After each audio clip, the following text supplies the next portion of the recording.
Hamas पर ceasefire उल्लंघन का आरोप लगा है। इजराइल ने लगाया हमास पर आरोप। सीजफायर से 15 मिनट बाद हमला हुआ है।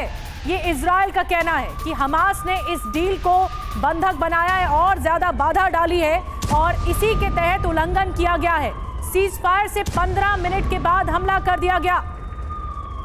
जी हां, 10:30 बजे का वक्त मुकर्रर किया गया था सीज फायर के लिए और कहा यह गया था कि 10:30 बजे से युद्ध बंद कर दिया जाएगा अगले 4 दिनों के लिए, लेकिन ऐसा हुआ नहीं है। इजराइल की तरफ से हमास के ऊपर यह बहुत बड़ा आरोप लगाया गया है और कहा गया है कि युद्ध विराम के 15 मिनट बाद ही सीज फायर का उल्लंघन कर दिया हमास के लड़ाकों ने और बोल दिया हमला। दक्षिणी इजराइल में रॉकेट सायरन सुनाई दिए हैं, यह भी खबर सामने आ रही है।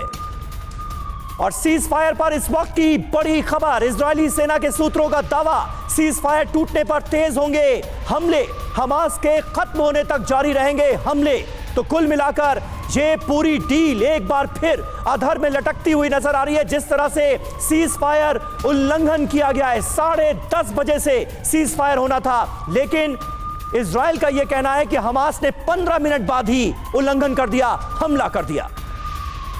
गाजा पट्टी में सायरन की आवाज तेज हो गई है। सीज फायर टूटने के बाद बज रहे हैं सायरन। ये एक और बड़ी और ताजा खबर इस वक्त हमारे सामने है। गाजा इजराइल युद्ध विराम के शुरू होते ही 15 मिनट के अंदर ही इसका उल्लंघन हो गया है, सीज फायर का वायलेशन कर दिया गया है।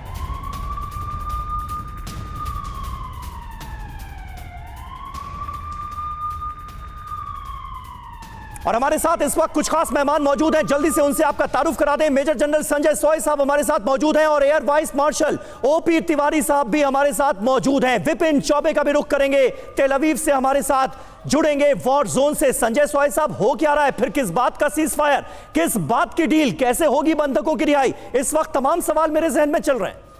समीर, आधा घंटा पहले मैं सोच रहा था कि बहुत अच्छी खबर है, 10:30 बजे सीज फायर हो जाएगा और बहुत से लोगों के लिए, मानवता के लिए बहुत अच्छा रहेगा।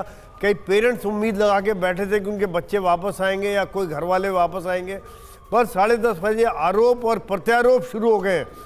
हमास कह रहा है इजराइल ने सीज फायर तोड़ा, इजराइल कह रहा है हमास ने सीज फायर तोड़ा। अब यहाँ ये देखना पड़ेगा कि इसके पीछे कौन हो सकता है। ये देखिए, सीज फायर कौन नहीं चाहता, यहाँ पर सबसे बड़ी बात ये निकल के आती है। क्या वो हमास सीज फायर नहीं चाहता, क्या इजराइल सीज फायर नहीं चाहता, या हिजबुल्लाह सीज फायर नहीं चाहता, या ईरान सीज फायर नहीं चाहता, या इन सब के भी पीछे चाइना और रशिया सीज फायर नहीं चाहते? कहीं ना कहीं ये बड़ा गेम चल रहा है समीर, इतना आसान नहीं लग रहा है काम, काफी कॉम्प्लिकेटेड। पहले कह रहे थे कि अगर हमास, वो सोच रहा है कि इजराइल तो, जैसे ईरान ने बोला हमास की जीत हो गई है, वो सोच रहा है इजराइल यहीं तक फंसा हुआ है नॉर्थ गाजा में। शायद ये आशंका, कॉम्प्लिकेशन की आशंका इजराइल को थी, तभी ये आरोप लगाया जा रहा है कि 15 मिनट के जैसे ही सीज फायर हुआ, 15 मिनट के बाद हमला कर दिया गया, यानी ये उल्लंघन किया गया डील का।